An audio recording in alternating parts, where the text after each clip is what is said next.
Режиссер Фуат Мансуров безнең фильмның геройы Илһам Шакировны күптәннән яхшы белә.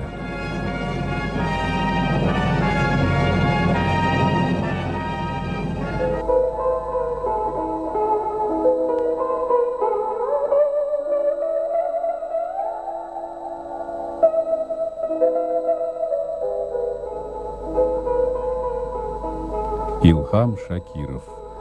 Татар дөньясында бу исемне белмәгән кеше юктыр ул. Якты намазлык үсләрендә күпме сада җаннар аңа исәнлек теләп дуга кылгандыр. Онытылырга дучар ителгән күпме борынгы җырларны үз аһәң бизәкләре белән байытып, киләчәк заманнарга юллады. Ни өчен җырчының тавышы татар халкын аеруча әсәрләндерде?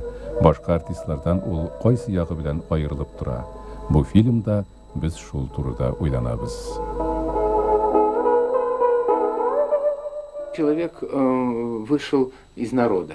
Вы знаете, при всем этом он, безусловно, одаренный певческим талантом,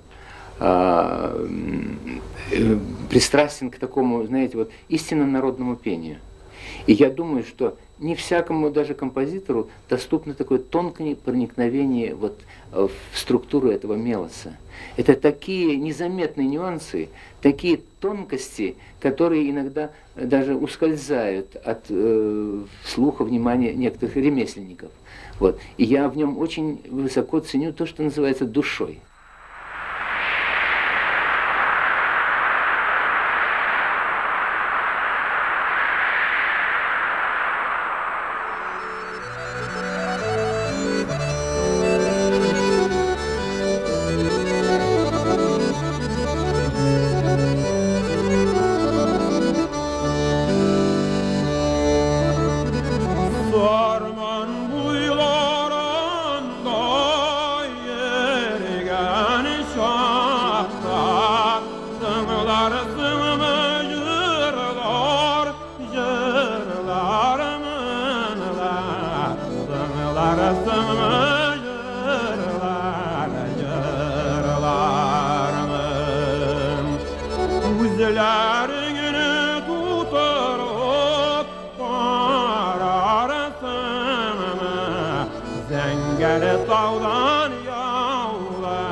Соғыш вакыт иде.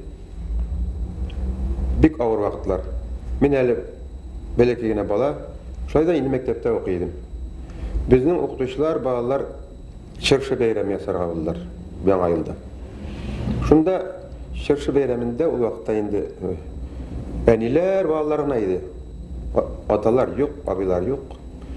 Yılıştılar avul klubuna, ana avul klubunda ötkerdilər. Hem şunda mena indi jırlarga to'g'ri keldi. Lekin ol mening birinchi jırlagım tegildi ol Çarşı bayramında. Şunda jırlarga to'g'ri keldi. Hem meni tege mening programmanyň qadağı dep sizler bolsa kerek iň soňa qoýdylar. Şunda soňundan Çarşı bayramy bitkeş, menim ýeşter balalar kelip İlham sin jırlagaş eniler jylady bit diler. Şol çağında men jir teşine kirip giderday boldum. Men aytam şunday zor jinayet işlengenmin eken. Mene kişilerini jırlap jylatkanmyn eken.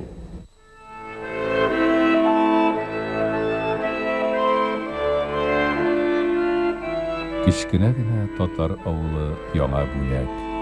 Ol biride tugan. Gailedegi 6-njy balaga İlham dip isim kuşkanlar.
Я, честно вам говорю, я достаточно опытный, широко образованный, так сказать, музыкант, но я учусь у него.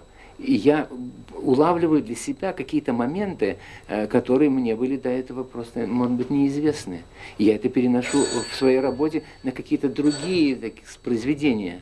Вот, допустим, работая над «Алтын-чащ», я как-то мысленно прислушиваюсь к тому строю интонации, который я слышу у Ильхама. А он народную песню поет, ну, просто, ну, не то чтобы безукоризненно, это само собой разумеется, но он поет каким-то особым чувством и особым проникновением, за что его любят. Вот. Ведь любят не только за голос, а за то, как он это умеет передать.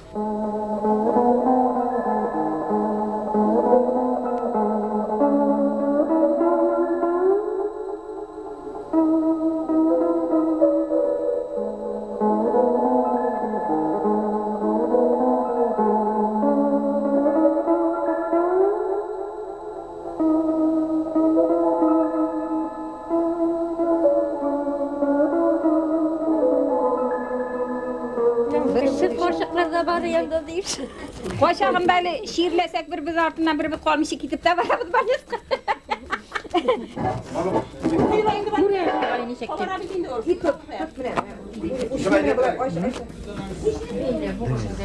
Алты бала үстергән Нуриясма апа үйі һәр шак гүр килеп торган. Бирдә ел сайын каз өмәсе үткәргәннәр. Хәзердә авылда кич утырулар, җыр моң, каз өмәләре дәвам итә.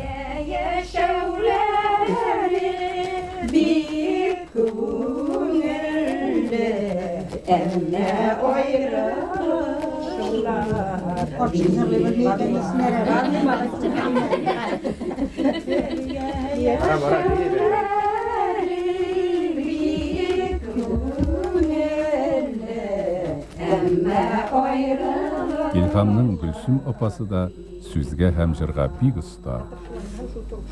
Берсендә бәрәң алган вакыт инде, бәрәң шүпләргә кирәк. Әлсеңлем Дәйнәк бар, ике бәрәң алабыз, кыда тирли инде. Бурышлар юк бит инде, шул балачага инде барыбыз да. Илһам фин шушларга кергән инде, инсаф исемле энесе бар инде, шуны белән җырлыйлар инде алар. Илһам. Аннан алыслар буда бит инде бара түсәбенең. Алысларны кисеп кайта торган иде алар, шушлай матрушкаларны әйтеп, ту битеп кисә торган иде. Патмуска тидер идаларны, патмуска булайды суадыр я. Алар бигән сыман булалар я. Аннан биючеләр бигиләр, игеннәр сәкене, уфа шиләде, пешапура шиләде тагы. Менә музыка ясый торган ишай дип. Итүләр ал да.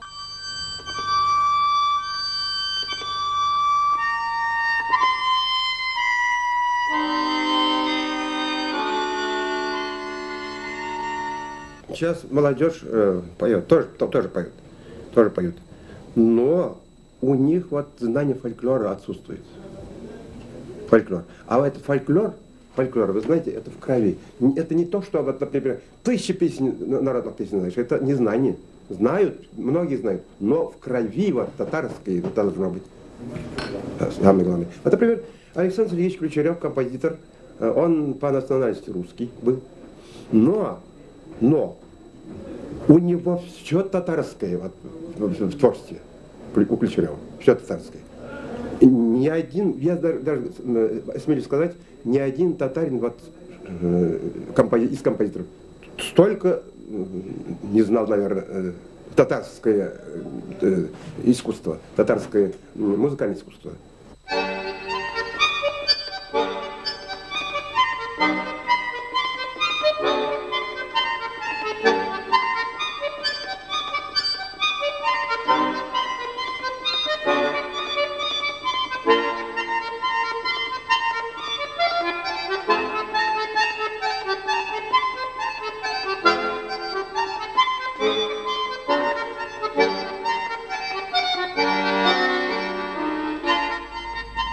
Илһам Шакиров җыр сәнгатендә зур иҗат юлы үткән устаз, укытучы.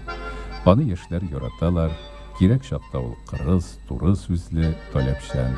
Кирәк чакта ышындырып, канат куя белә. Үз артыннан шул кадәр талантлар килүен күрү бәхет түгелмени. Аның шәкертләреннән берсе баянчы Рөстәм Вәлиев.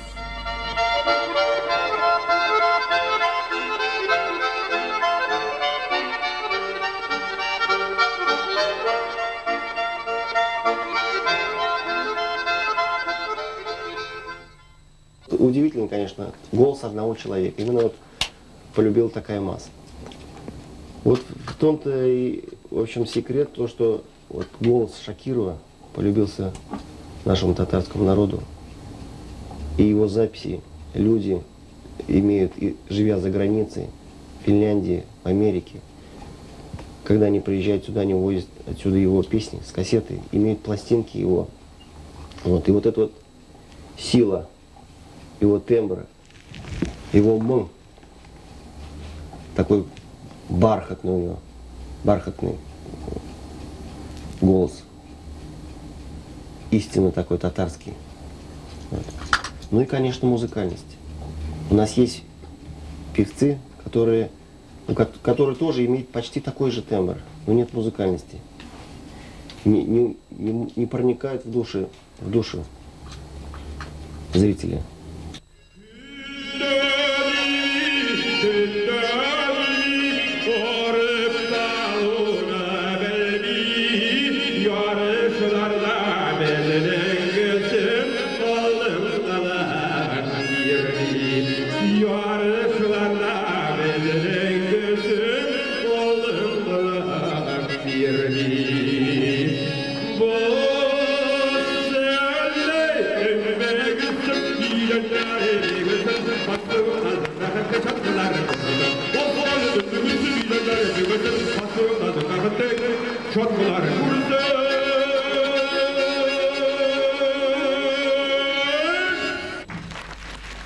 İlhamның сәләтен үз вакытында күреп алып фатиха биргән шәхес мәшһүр композитор Нәҗип Җиһанов. Ул белә иде, кемнең булырдай, кемнең булмастай икән. Кайбер кешеләр бит менә карап шундук әйтә алмыйлар. Менә bundan чыгамы, артист монда җырчымы яки музыкант дип аны кистереп кенә әйтә алмый. Ә менә Нәҗип Җиһанов аның булачагын күрә беләдер, аның ичке дөньясын беләдер. Менә аның шундый зур таланты бар иде. Бу бик күп кешегә бирелмәгән. Һәм режиссерларга да шулай ук, композиторларга да, язучыларга да, артистларга да, укытучыларга да менә бу баладан өмет чыгамы, юкмы, аны тиз генә әйтеп бирү, ул теләсә кемгә бирмәгән, бик сирәк кешегә бирелгән. Ә менә ул Нәҗип Җиһановта бар иде. Яраткан укытучысы Елена Абросимованы ул еш искә төшерә. Кайчандыр үзе укыган музыка училищесына килеп керүгә, аны яшь талантлар чолгап ала. Күзләреннән күренеп тора. Һәрберсенең Илһам абыйлары кебек таныласы, зур артист буласылары килә. Бүтән чор, бүтән яшьләр, буларның ритмы башка.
Your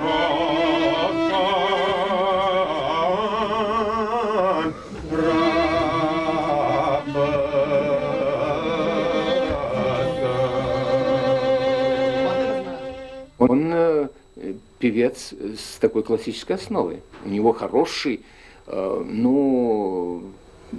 правильно поставленный голос. Понимаете? Это большое преимущество перед такими просто народными певцами. И он вот сочетает вот такую классическую такую форму звучания с такой национальной манерой пения. Это очень редко и ценно. Я думаю, что он один из таких пионеров вот этого пения. Ведь, был вот Фахри Насреддинов, такой татарский соловей. У них немножечко расходятся жанры. Тот был заливистый, такой яркий, эмоциональный певец.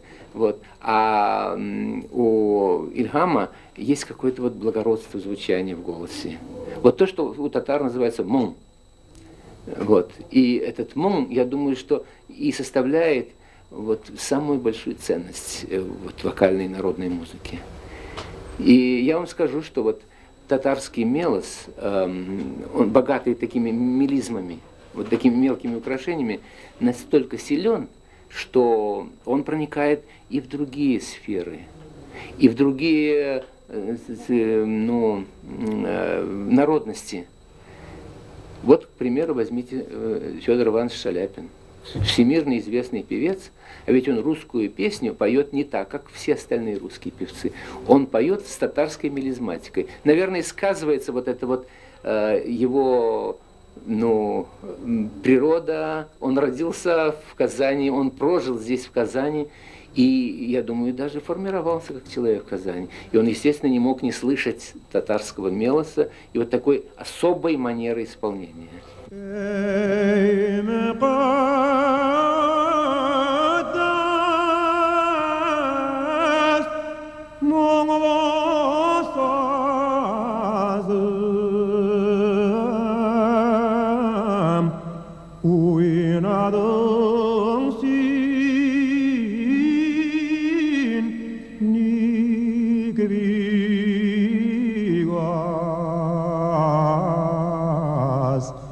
Sin sınasın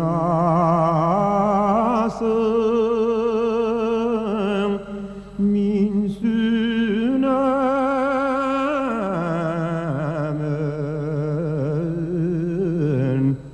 ayrılarız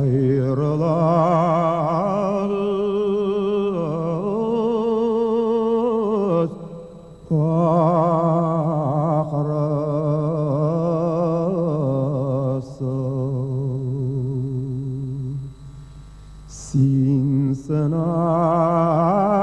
sınasın min sünemin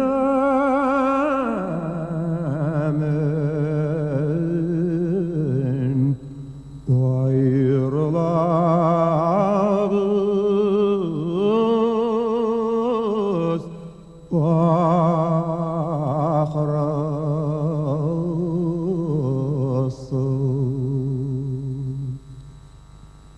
Oşta dünya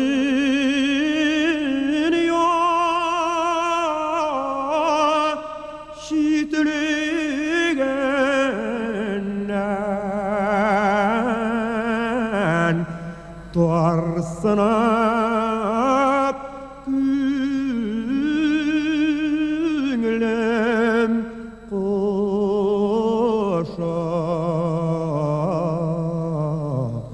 Şuat yaratsa da cihanğa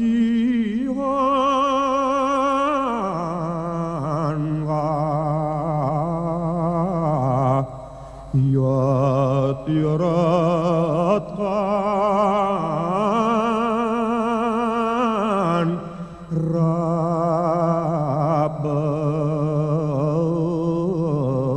Rabbısın Şuat yaratsa da cihanğa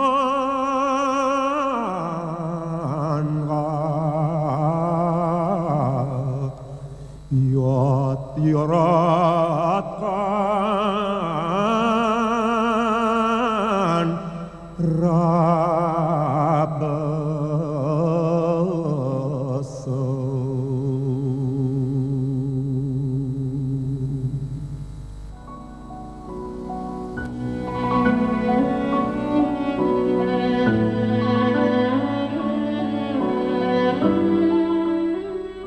Казан тарихи шәһәр. Монда Тукай, Сәйдәш рухы сеңгән урамнар. Аларның иҗаты илһам күңеленә бишектән үк киреп урнашкан.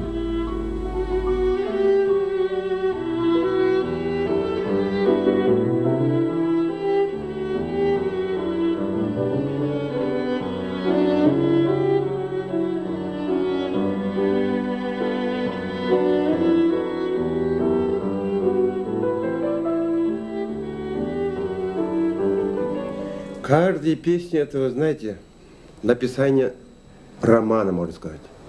Написание романа. Каждая песня, хоть маленькая, хоть большая песня. Это очень трудоемкая работа, трудоемкая. Ужасно трудно. Это рождение ребенка, можно назвать.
Мен өзімні дүнияда ең бақытсыз кіші деп санадым. Бір вақытта да меңа тез генә берілмеді. Бары тек үрмәләшіп, тырмалашып, талашып, бик зор ауырлықлар білән, кемсітулер білән, тепкелеулер білән.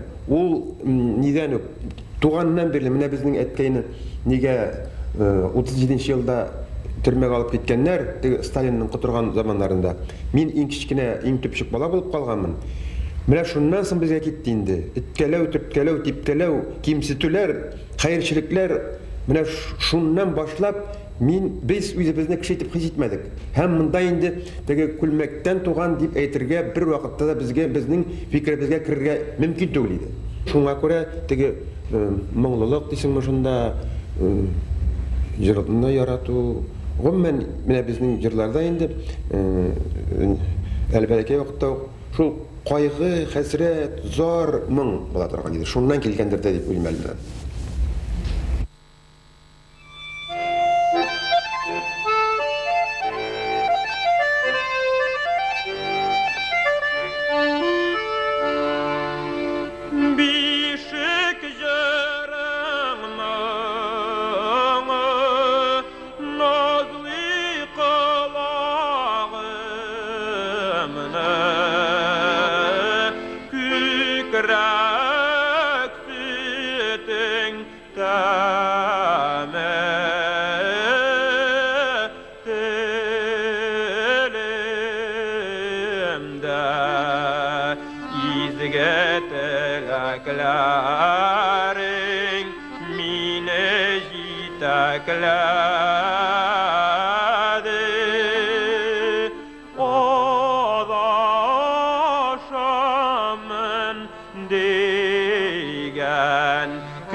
İslam dini сәнгать, umuman jir сәнгате белән тыгыз элемтәдә. Нигә дигәндә, һәр халык хәтта Коръән Кәримне укуга да үзенең моңын, үзенең аһанын керткән. Безнең халкыбыз Коръән Кәримнән алган моң белән үзенең халык җырларын бәйләгән һәм шулай ук бәйет мөнәҗәтләрдә бу Коръән Кәримнең моңнары чагыла. Татар халкының үзенең аерым бер моңы бар. Ә без, мәсәлән, яшьләр Илһам Шакировның халык җырларын башкаруы белән, аның халык күңеленнән кайнап чыккан аһаңы, моңы белән тәрбияләнгән халыклар. Һәм ул безне ничектер борынгы тамырларыбыздан аерылмаган икәнлегебезне сиздертте, һәм халыкның күңел байлыгы никадәр киң икәнлекне танытты. Инде дингә иреклек бирелгән вакытта без хәзер Коръән Кәрим белән укылган чакта моңнарыбыз, халык моңы, Илһам Шакировның җырлаган моңнары бик якын икәнлекне тоябыз. Илһам турында Россиянең Европа үзәге диния назариятының рәисе мөфти Рауил хәзрәт Гайнетдин сөйләде.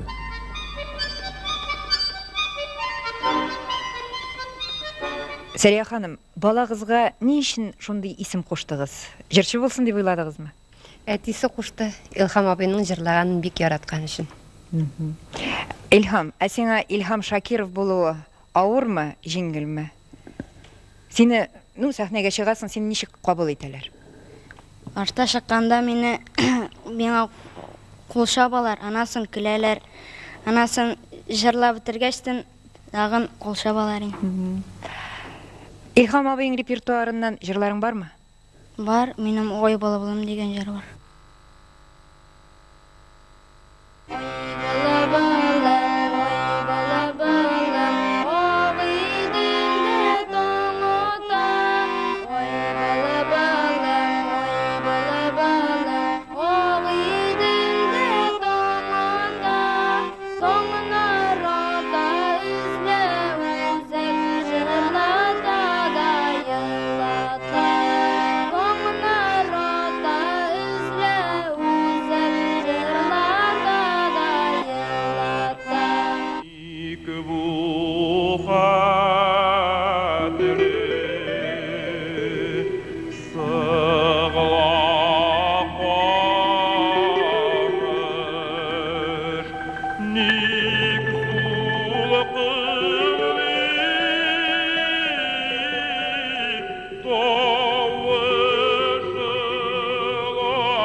Тамашашының көзіне қарап, бары тек бір генә сөз әйтәсем келе. Халық жырын, халқыбызның мұңын ұнытмасын. Шул вақытта милләт яшар. Әгәр дә үзебезнең динне, үзебезнең моңны, үзебезнең музыканы, үзебезнең милли музыканы ұнытса, милләт бітә деген сөз. Менә милләтне яшәткән нәрсә, ул дин һәм безнең милли музыкабыз, милли моңабыз. Менә мин шуны әйтәсем килә. Шуны онытмасын иде.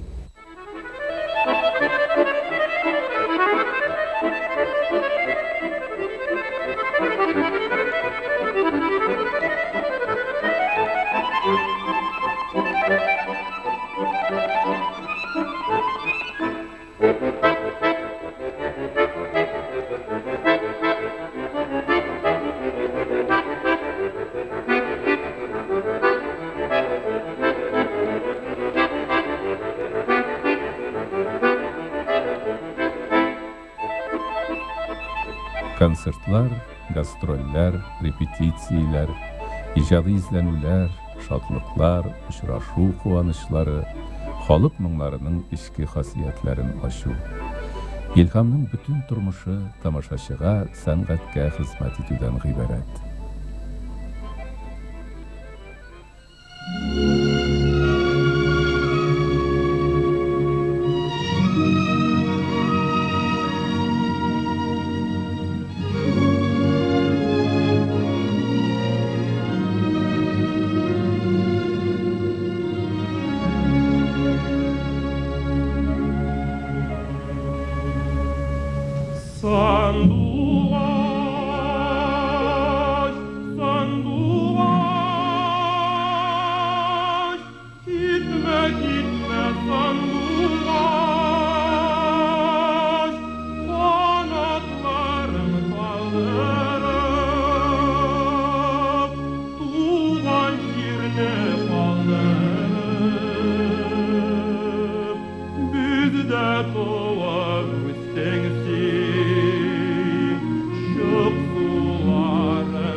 син туған елді.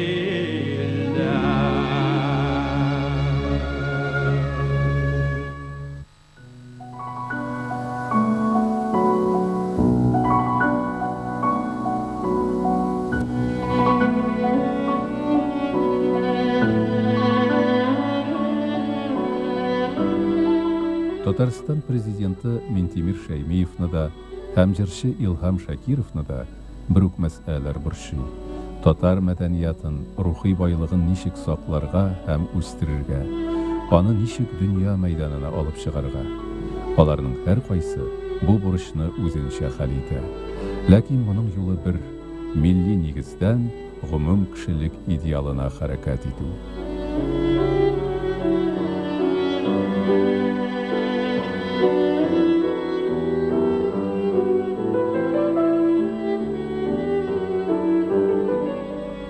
Очсыз-кырыйсыз юллар, концертлар, кайчакта көненә 2-3 чыгыш, тамашачылар белән очрашу. Нәкъ менә алар артистка дәрт-дәрман үстиләр, аның хыялын байыталар, яңа иҗади изләнүләргә этәргеч бирәләр.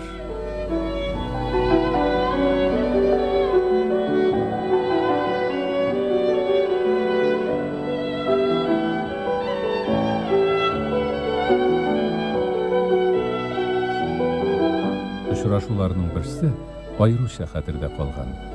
Бер тапкыр концерттан соң сәхнә артына бөтен дөньяга танылган музыкант Мстислав Ростропович керә.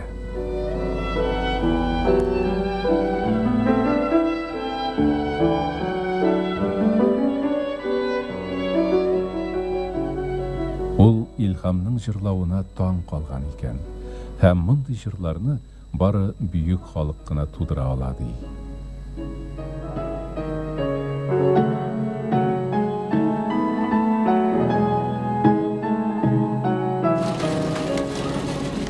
Татар әдәбиятында Илһам Шакировка мәдхия багышламаган заман шагыйре бар микән? Галимнәр, сәнгать белгечләре язып чыкканнар күпме? Халык фикере үзе бер дәрья. Менә шуларны бергә туплап, китап итеп бастыру өчен язучы Разил Вәлиев башкарып чыкты.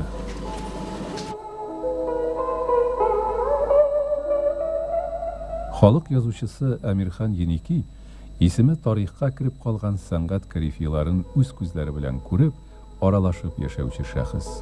Музыка дөньясы белән ул һәрчак кызыксынып тора.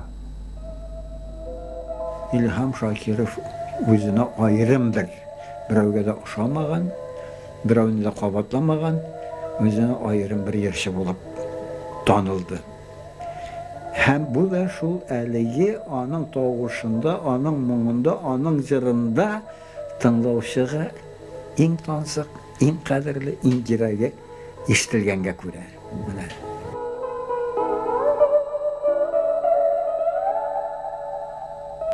Башкортстанның халык шагыйре Мустай Кәрим Илһам турында булай ди: "Мөгъҗизаларның сиренә төшенү кыен.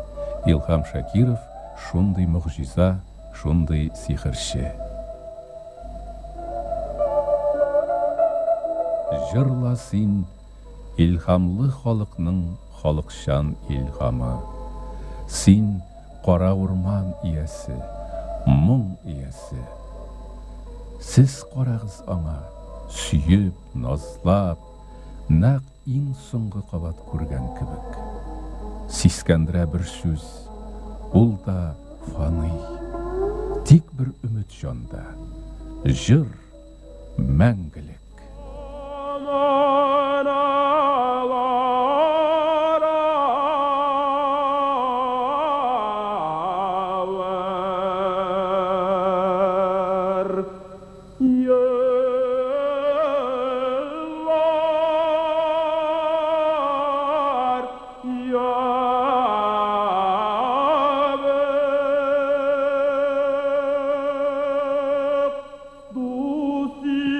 Ki